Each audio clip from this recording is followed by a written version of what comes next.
നമുക്ക് വിവാഹം ഒത്തു വന്നു, അതുപോലെ തന്നെ ഓരോ കുഞ്ഞുങ്ങളെ ലഭിച്ചു, ജോലി ലഭിച്ചു, ഉടമ്പടിയിലൂടെ ലഭിക്കുന്ന ഓരോ വിഷയങ്ങൾ. പക്ഷേ നിനക്ക് കുറച്ചുകൂടി സാക്ഷരതയുള്ള വിശ്വാസിയാണെങ്കിൽ നീ അത് തിരിച്ചറിയണം. എന്താ തിരിച്ചറിയേണ്ടത്? ഇതിലൂടെ ക്രിസ്തുവാണ് എന്നിലേക്ക് വന്നിരിക്കുന്നത്, അല്ലാതെ ഒരു വസ്തുവല്ല വന്നിരിക്കുന്നത്. മനസ്സിലായില്ലേ? ഒരു വസ്തുവല്ല എനിക്ക് ലഭിച്ചിരിക്കുന്നത്. എന്താണ്? ഇതുവഴി ക്രിസ്തുവിനെയാണ് എനിക്ക് ലഭിച്ചിരിക്കുന്നത്. കാര്യം എന്താണ്? ക്രിസ്തു എല്ലാമാണെന്ന്. പിന്നെ എന്താണ്? ക്രിസ്തു, അതായത് ഇതൊക്കെ നിങ്ങൾക്ക് ആവശ്യമാണെന്ന് നിങ്ങളുടെ സ്വർഗസ്ഥനായ പിതാവ് അറിയുന്നു. അപ്പോൾ അതിൻ്റെ കൂടെ വചനം പറഞ്ഞത് എന്താണ്? നിങ്ങൾ ആദ്യം ഫസ്റ്റ് റെഫറൻസ് കൊടുക്കാൻ പറയണത്. ഫസ്റ്റ് റെഫറൻസ് ആദ്യം നിങ്ങൾ ക്രിസ്തുവിനെ അന്വേഷിക്കണം, ബാക്കിയുള്ളത് ചേർത്ത് നൽകും. ബാക്കിയുള്ളതെന്ന് പറഞ്ഞാൽ ക്രിസ്തുവിനെ അന്വേഷിച്ച് കഴിഞ്ഞ് ക്രിസ്തുവിനെ തന്നെയാണ് നമുക്ക് കിട്ടുന്നത്. ക്യാഷ് ആൻഡ് കൈൻഡ് ആയിട്ടും പല പല ജീവിത വിഷയങ്ങളുടെ പരിപോഷണമായിട്ടും എല്ലാം ക്രിസ്തുവിനെ തന്നെ കിട്ടണത്. കാര്യം ക്രിസ്തു എല്ലാ വിഷയങ്ങളിലും ഇടപെടും. ഇപ്പോൾ അപ്പമില്ലാത്തവർക്ക് അപ്പം കൊടുക്കും, ഇല്ലേ? വീഞ്ഞില്ലാത്തപ്പോൾ വിഴിഞ്ഞ് കൊടുക്കും. ഇങ്ങനെ ഓരോ കാര്യം, ഒരു മനുഷ്യന് ആവശ്യമായ എല്ലാ വിഷയത്തിൻ്റെ മേലും ക്രിസ്തുവിലൂടെ ദൈവം നമ്മൾക്ക് ദൈവത്തിൻ്റെ പദ്ധതി പ്രകാരം പരിപാലനയുടെ ഭാഗമായിട്ടുള്ളതാണ്. അച്ഛൻ എന്താ ചോദിച്ചതെന്ന് പറയണമെന്ന് വെച്ചാൽ, നിങ്ങൾ ഇതൊക്കെ കിട്ടുമ്പോൾ എനിക്ക് പ്രാർത്ഥിച്ചു എനിക്കത് കിട്ടിയെന്നല്ല പറയേണ്ടത്. എനിക്ക് ക്രിസ്തുവിനെ കിട്ടി അതിലൂടെ. അപ്പോൾ ഈശോയ്ക്ക് ഉന്നതമായ സ്ഥാനം കൊടുക്കണം. പ്രാർത്ഥിക്കുക, കർത്താവായ ദൈവമേ, ഓരോ അനുഗ്രഹങ്ങൾ ലഭിക്കുമ്പോൾ കർത്താവിന്റെ വചനം ഞാൻ പാലിച്ചുകൊണ്ട് ഉടമ്പടി ചെയ്തതിന്റെ പ്രകാരം അവൻ പറയണത് പോലെ ചെയ്യുമ്പോൾ അതനുസരിച്ച് എനിക്ക് അനുഗ്രഹങ്ങളെ ലഭിക്കുമ്പോൾ ഏറ്റവും വലിയ അനുഗ്രഹം ക്രിസ്തുവാണെന്നും ആ അനുഗ്രഹത്തിലൂടെ എനിക്ക് ലഭ്യമാകുന്ന അനുഗ്രഹത്തിലൂടെ എനിക്ക് ക്രിസ്തുവിനെ തന്നെയാണ് ലഭിക്കണമെന്നുള്ള വലിയ വിവേചനത്താൽ എന്നെ അഭിഷേകം ചെയ്യണം. ഉയർത്തിക്കൊണ്ട് സ്തുതിച്ച് പ്രാർത്ഥിക്കട്ടെ. ഹല്ലേലൂയ. യേശുവേ ആരാധന, ആരാധന. യേശുവേ സ്പർശിക്കണമേ എന്ന് പ്രാർത്ഥിക്കുന്നു. ശുദ്ധ പരമ ദിവ്യകാരുണ്യത്തിന് ഉണ്ടായിരിക്കട്ടെ. പ്രിയപ്പെട്ടവരെ, നമ്മൾ ഇപ്പോഴേ ധ്യാനം സഞ്ചരിച്ചുകൊണ്ടിരിക്കുന്നതിൻ്റെ വഴിയെന്ന് പറയുന്നത് വാഗ്ദാനം പ്രാപിക്കുന്നതിന് വേണ്ട ആവശ്യങ്ങൾ എന്തെല്ലാം ഉണ്ടെങ്കിൽ നമുക്ക് വാഗ്ദാനം പ്രാപിക്കാം. എന്തെല്ലാം നമ്മുടെ ഉണ്ടെങ്കിൽ. അപ്പോൾ നമ്മൾ ആദ്യം കണ്ടത് എന്താണ്? ഗലാത്യർ 4:3-22 എന്താ കണ്ടത്? വിശ്വാസം ഉണ്ടെങ്കിൽ നമുക്ക് വാഗ്ദാനം പ്രാപിക്കാം. പിന്നെ എന്താണ് വേണ്ടത്? പ്രത്യാശ, പ്രാർത്ഥന. പ്രത്യാശയും പ്രാർത്ഥനയും. എൻ്റെ വചനം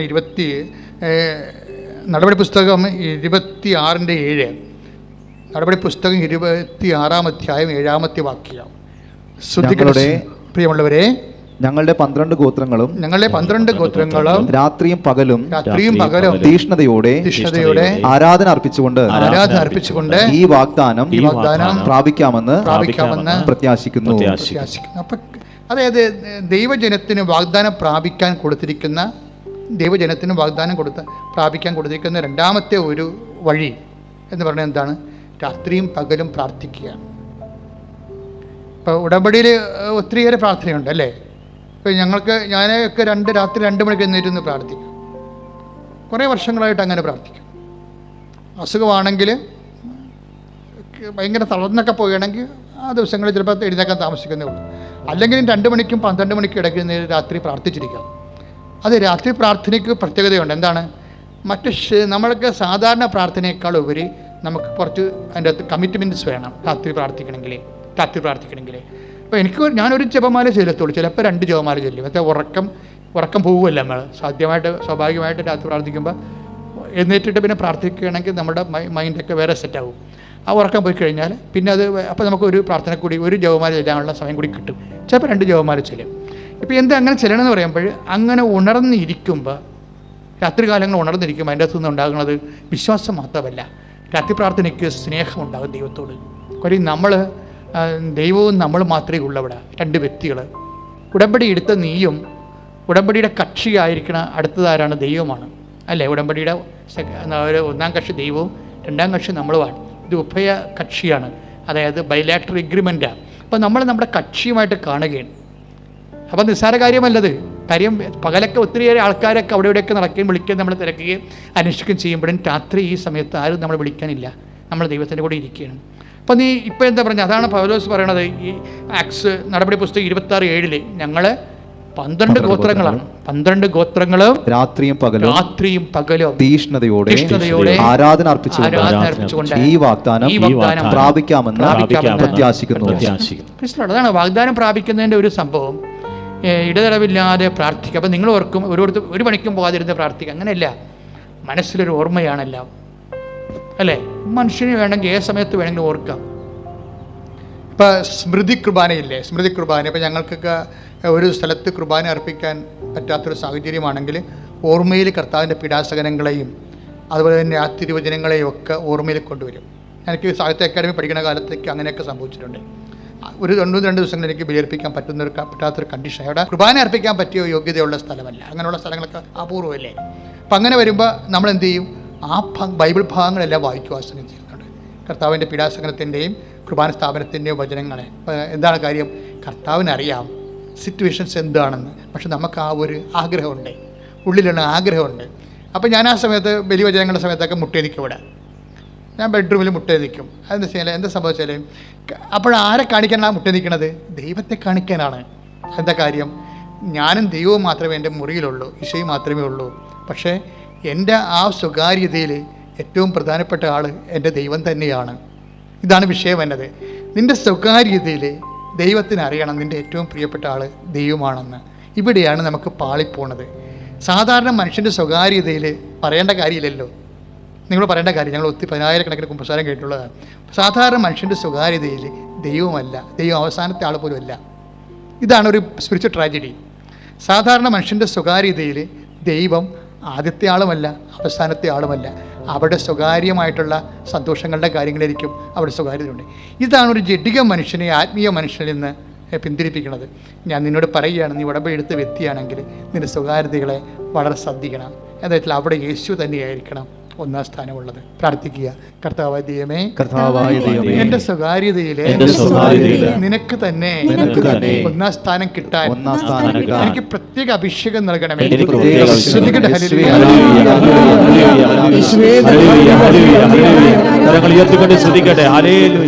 ശുദ്ധ പരമ ദിവ്യകാരുണ്യത്തിന്. അപ്പോഴേ നടപടി പുസ്തകത്തിന്റെ 26:7 ഇവിടെ വാഗ്ദാനം പ്രാപിക്കാനുള്ള പ്രധാനപ്പെട്ട സംഭവം പ്രാർത്ഥനാ മൈൻഡാണ്. ഒരു വ്യക്തിയുടെ പ്രാർത്ഥനാ മൈൻഡ് വെച്ചാൽ പ്രാർത്ഥന വെച്ചാൽ ദൈവത്തെക്കുറിച്ചുള്ള ഓർമ്മകൾ. അത് പ്രധാനപ്പെട്ട സീരിയസ് ആയിട്ടുള്ള കാര്യമാണ്. അപ്പം നീ ഒരു ഉടമ്പടി ചെയ്തെന്ന് പറഞ്ഞ് ഉടമ്പടി ചെയ്തിട്ട് ഉടമ്പടി ചെയ്യുമ്പോൾ രാവിലെ എഴുന്നേറ്റ് പ്രാർത്ഥിക്കണം, രാത്രി ഉടമ്പടി പ്രാർത്ഥന ഉണ്ട്. അങ്ങനെയല്ല നീ ചിന്തിക്കേണ്ടത്. ഉടമ്പടി ചെയ്ത് ദൈവമായിട്ട് ഉടമ്പടി ചെയ്ത് കഴിഞ്ഞാൽ നിനക്ക് അവസരവും സ്വസ്ഥതയും സമാധാനവും അതിനുള്ള സൗകര്യമൊക്കെ കിട്ടുന്ന സമയത്തെല്ലാം ദൈവത്തെക്കുറിച്ച് ഓർക്കുകയും വചനത്തെ വല്ലാതെ സ്നേഹിക്കുകയും ചെയ്യണം. കാര്യം വചനം എന്ന് പറയുമ്പോൾ വചനത്തെ വളരെ ഭവ്യതയോടെ ദൈവസ്നേഹത്തോടെയൊക്കെ കൈകാര്യം ചെയ്യുന്ന ആൾക്കാർക്ക് വചനത്തിലൂടെ ദൈവം അവനോട് സംസാരിക്കും, എല്ലാ വിഷയവും സംസാരിക്കും. ഇപ്പോൾ നിന്നെ ഒരാൾ അടിച്ചെന്ന് വിചാരിച്ചോ, എന്തെങ്കിലും വിഷയം ഉണ്ടായി, അടി കിട്ടണമെങ്കിൽ അധികം സമയം വേണ്ടല്ലേ. അപ്പോൾ നിനക്ക് ഉടനെ നിനക്ക് തോന്നണം കേസ് കൊടുത്തേക്കാം. അപ്പോഴേ ഇതിൻ്റെ മനസ്സിൽ പറയും കേസ് കൊടുക്കണോ, കർത്താവിന് എന്താ ഇത് കാര്യത്തിൽ ഉദ്ദേശിക്കണത് എന്ന് ചോദിക്കണ്ടേ, അറിയണ്ടേ. അപ്പോഴേ അതായത് നമ്മൾ ആധ്യാത്മിക മനുഷ്യർ, കർത്താവുമായിട്ട് ബന്ധമുള്ളവർ ഓരോ വിഷയത്തിനും ദൈവത്തെ അടിസ്ഥാനപ്പെടുത്തിയാണ് നമ്മൾ എപ്പോഴും ചിന്തിച്ചു പോകേണ്ടത്.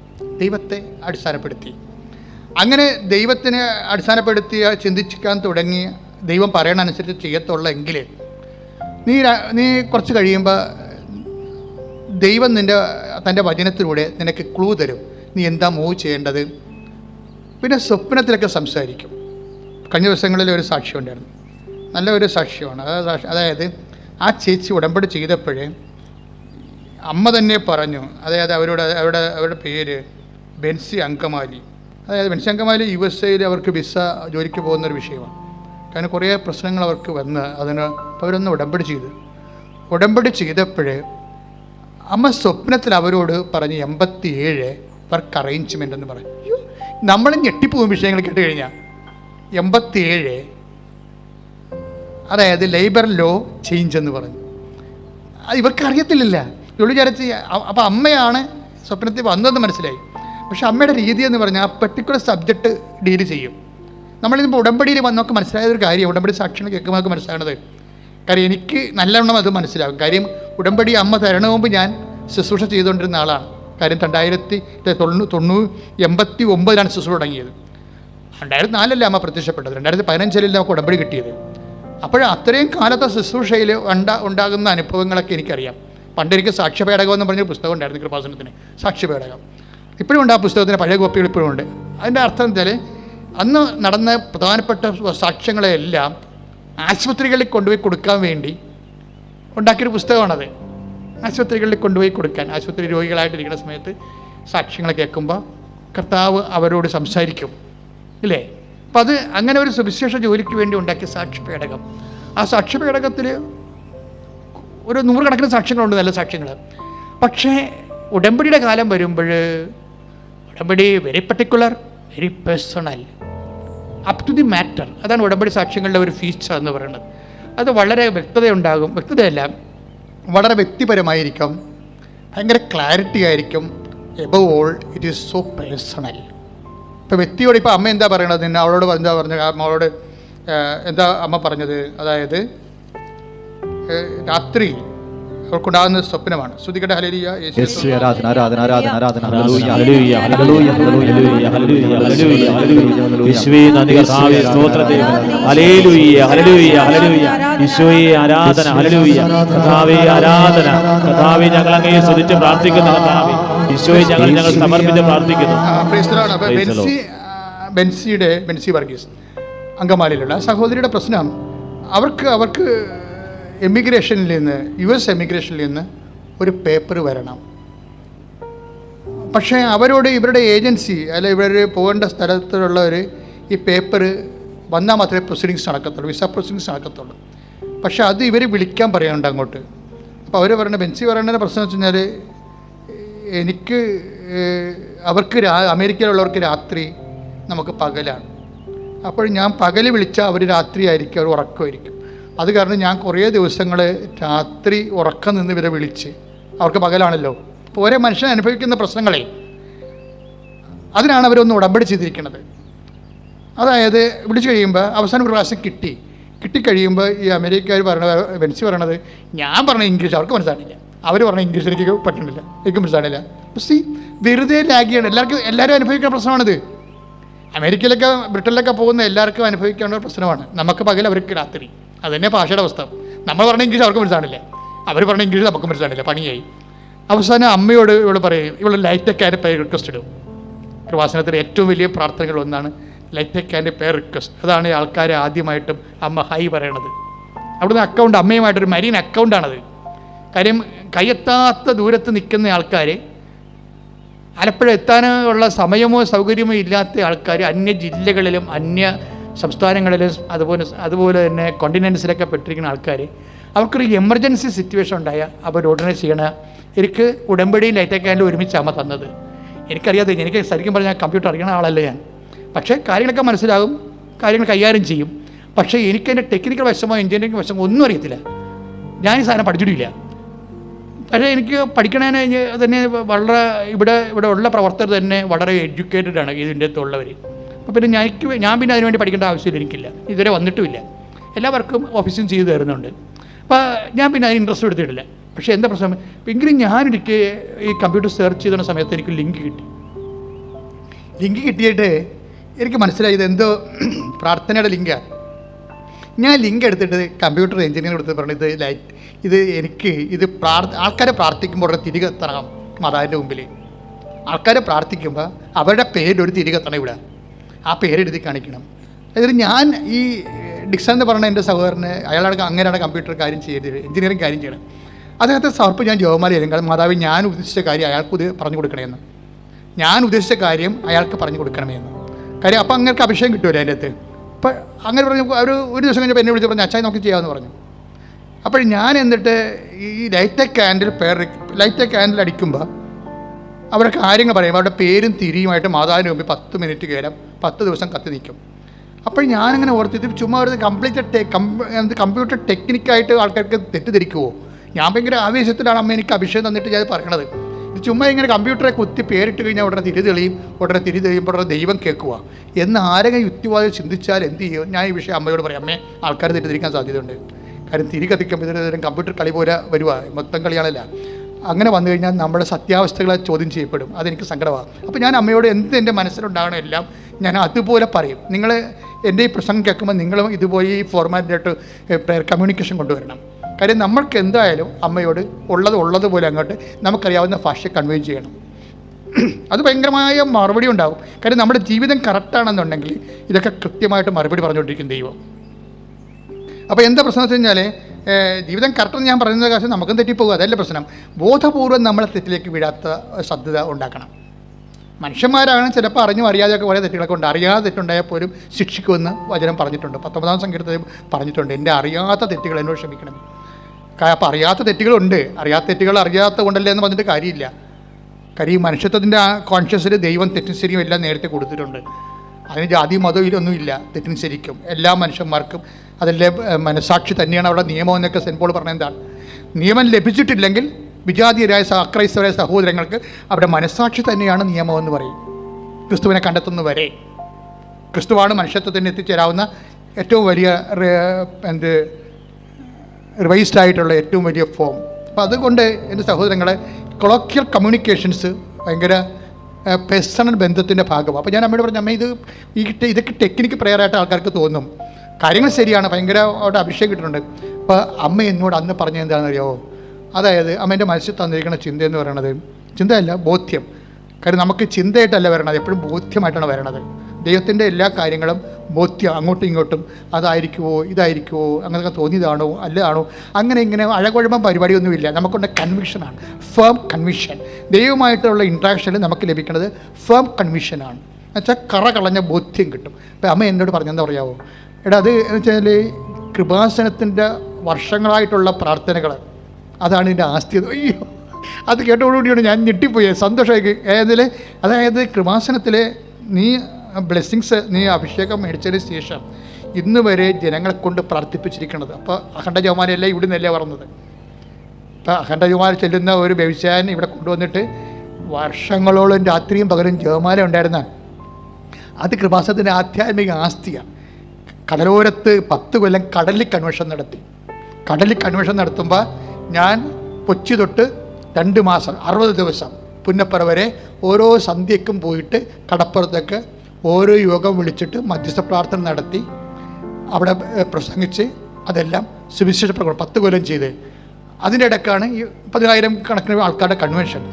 അതിന് കൃപാസനം ഇവിടെ തുടങ്ങിയപ്പോഴും ഈ 365 ദിവസം പ്രാർത്ഥിച്ചിട്ടുണ്ട്. ഓരോ ഗ്രൂപ്പുകൾ വന്നിട്ട് 365 ദിവസവും 24 മണിക്കൂറും ഇതെല്ലാം ആസ്തിയാണ്. അപ്പോൾ ഇതിൻ്റെ ആസ്തി ഭയങ്കരമാണ്.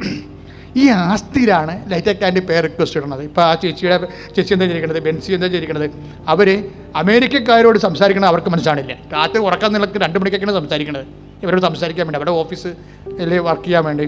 അപ്പോൾ അവർ പറയുന്നത് ഇംഗ്ലീഷ് ഇവർക്ക് മനസ്സിലാണില്ല, ഇവർ പറഞ്ഞ ഇംഗ്ലീഷ് അവർക്ക് മനസ്സിലാണില്ല. അവിടെ കൺഫ്യൂഷൻ. ഇവരെന്ത് ചെയ്ത് കൃപാസ് എത്തുന്നുമ്പോൾ അവർ ലൈറ്റ് ആൻഡ് പേർ റിക്വസ്റ്റ് ഇട്ട്. ലൈറ്റ് ആൻഡ് പേർ റിക്വസ്റ്റ് ഇട്ടോടുകൂടി അമ്മേ എനിക്ക് എമിഗ്രേഷൻ ക്ലിയർ ആകുന്നില്ല, എനിക്ക് അവിടുന്ന് ഒരു കൺകറൻസി കിട്ടിയാൽ മാത്രമേ വിസ പ്രോസസ്സിങ് തുടങ്ങത്തുള്ളൂ എന്നാണ് ഇവർ പറയണത്. അപ്പോൾ അതുകൊണ്ട് നടക്കത്തില്ലെന്ന് പറഞ്ഞതാണ്. അപ്പോൾ ഇവർ ലൈറ്റ് ആൻഡ് പേർ റിക്വസ്റ്റോടുകൂടി ഈ ബെൻസി വർഗീസിൻ്റെ രാത്രി അമ്മ അവർക്ക് സ്വപ്നത്തിൽ കണ്ടിട്ട് പറയും 87 വർക്ക് ലോ അറേഞ്ച്മെൻ്റ് എന്ന് പറയും. അയ്യോ, അത് അവരെ സാക്ഷ്യം കേൾക്കാൻ ഇന്നിട്ടിരിക്കുന്ന സാക്ഷ്യമാണത്. അതായത് 87 ദിവസം കഴിയുമ്പോൾ ഈ രാജ്യത്ത് വർക്ക് ലോ അറേഞ്ച് നിനക്ക് പറ്റുന്ന രീതി, നിന്നെ കൂടി അക്കോമഡേറ്റ് ചെയ്യാൻ പറ്റുന്ന രീതിയിൽ അവിടെ തൊഴിൽ നിയമം മാറാൻ പോകുന്നതെന്ന്. അപ്പോൾ ഇതാണ് ഇതിൻ്റെ ഒരു രീതി എന്ന് പറയുന്നത്. നമുക്ക് ഞെട്ടിപ്പോകും നമ്മളെ. അതായത് ഒരു വ്യക്തി ഏത് വിഷയത്തിലാണ് വേദന അനുഭവിക്കണത്, കൈയും കായും എത്താത്ത രീതിയിൽ നടുക്കടലിൽ കിടക്കുന്നത്, ആ പർട്ടിക്കുലർ വിഷയത്തിൽ ദൈവം ഇടപെടും. പർട്ടിക്കുലർ രാജ്യത്തിൻ്റെ നിയമങ്ങളൊക്കെ അമ്മ ചേഞ്ച് ചെയ്യും. ഇത് പുതിയ കാര്യമല്ല. ഞങ്ങളിതിങ്ങനെ വലിയ അത്ഭുതമില്ലാതെ പറയണ കാര്യം ഈ രാജ്യങ്ങളുടെ നിയമങ്ങൾ അമ്മ ചേഞ്ച് ചെയ്യണത് ഏതാണ്ട് 4ാമത്തെ സാക്ഷ്യമാണ് ഇവിടെ. ഒരു അത്യാവശ്യം വന്നു കഴിഞ്ഞാൽ നിന്നെ ഏത് അക്കൗണ്ടിലും അമ്മ നിലനിർത്തും. എൻ്റെ മക്കളെ, എൻ്റെ പ്രശ്നം വെച്ച് കഴിഞ്ഞാൽ ഒരിക്കലും നമ്മൾ ദൈവത്തിൻ്റെ രീതികളൊക്കെ കണ്ടു കഴിഞ്ഞാൽ പിന്നെ നമ്മൾ പാപമെന്ന് പറയണത് എന്താ, ആ ദൈവത്തിൽ നിന്ന് അകന്നു പോണത് മാത്രമാണ്. അല്ല നീ ചെയ്ത് കൂട്ടണ മണ്ടത്തരങ്ങളും കാര്യങ്ങളൊന്നും അല്ല.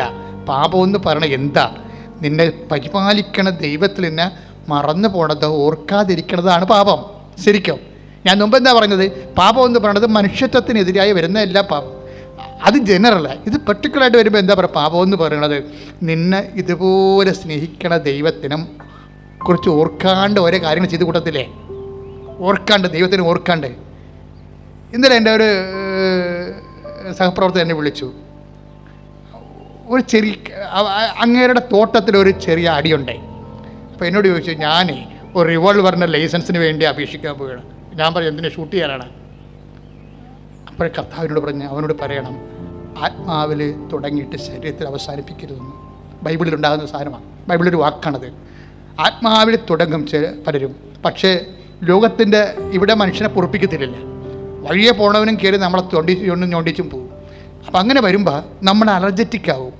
അലർജറ്റിക്കായി കഴിയുമ്പോൾ സിറ്റുവേഷൻസ് ചേഞ്ച് ആകുമ്പോൾ നമ്മൾ എന്ത് ചെയ്യും, നമ്മളും മാനുഷികവുമായിട്ട് തന്നെ പ്രതികരിക്കും. ഇതൊരു ടെസ്റ്റിംഗ് ടൈമാണ്. അപ്പോൾ ടെസ്റ്റിംഗ് ടൈം ആകുമ്പോൾ ഉണ്ടാകുന്നൊരു വിഷയം ഇതുപോലെ എല്ലാവർക്കും ഉണ്ടാവും.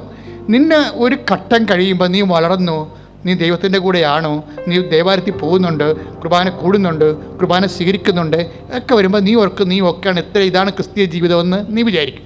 ഉടനെ നീ എവിടം വരെ എത്തിയെന്നുള്ളത് അറിയിക്കാൻ വേണ്ടി പെട്ടെന്ന് കർത്താവ് അടുത്ത ഒരു പാഠം തുടങ്ങും, അടുത്തൊരു സിലബസ് തുടങ്ങും. വഴിയെ പോകണമെന്ന് നമ്മുടെ താടിയുടെ തടിച്ചും പോകും.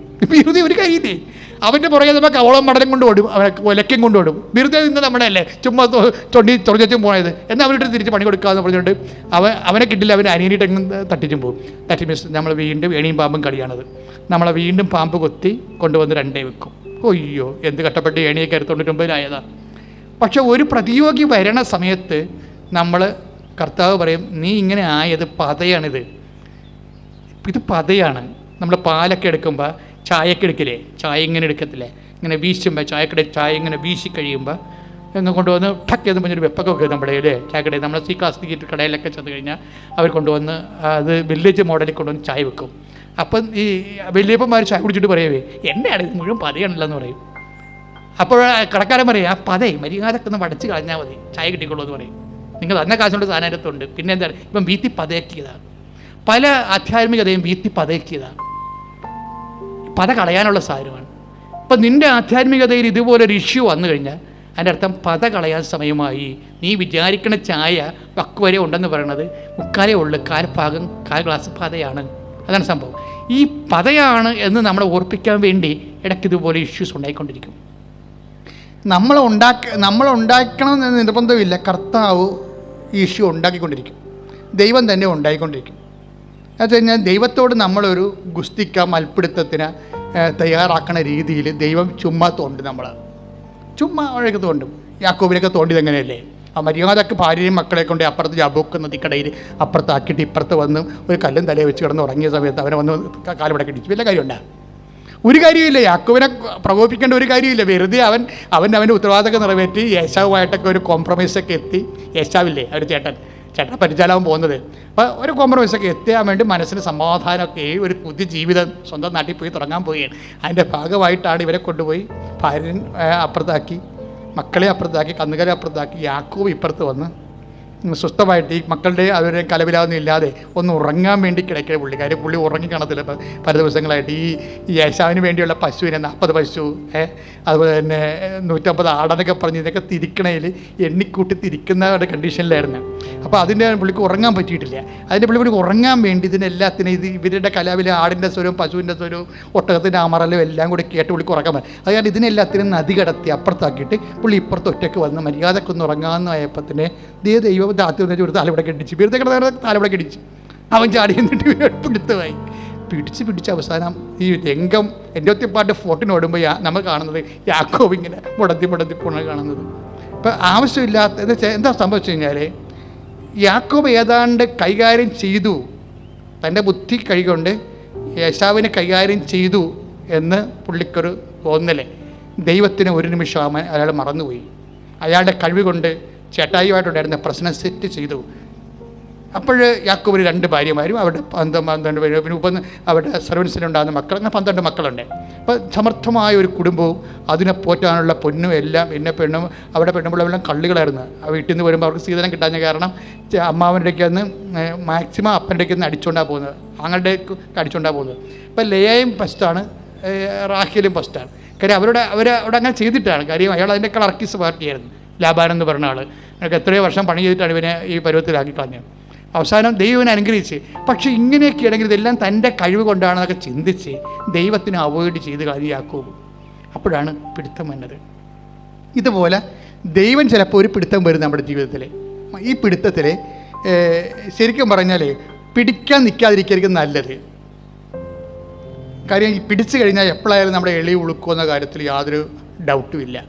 അമ്മ ആണെങ്കിൽ അമ്മയ്ക്ക് എത്ര സമയത്ത് വേണമെങ്കിലും അപ്പായുമായിട്ട് ഒരു ഗുസ്തിക്ക് തയ്യാറായിരുന്നു. കാര്യം അമ്മയോട് പറഞ്ഞ കാര്യങ്ങളൊന്നും അല്ല നടന്നത്, അല്ലേ? യാക്കോബിൻ്റെ ഗോത്രത്തിൽ അവരെന്നേക്കും ഭരിക്കും, ദാവീദിൻ്റെ സിംഹാസനം അവനേക്ക് ലഭിക്കുമെന്നൊക്കെ പറഞ്ഞിട്ട് ഒരു കുന്തമില്ല. അവസാനം ചാണകക്കുഴി പെറ്റി കിടക്കേണ്ട കണ്ടീഷൻ വന്നപ്പോൾ ഗുസ്തിക്ക് പറ്റുന്ന എല്ലാ പരിപാടിയും ദൈവം തന്നെ ഒപ്പിക്കും നമ്മുടെ ജീവിതത്തിൽ.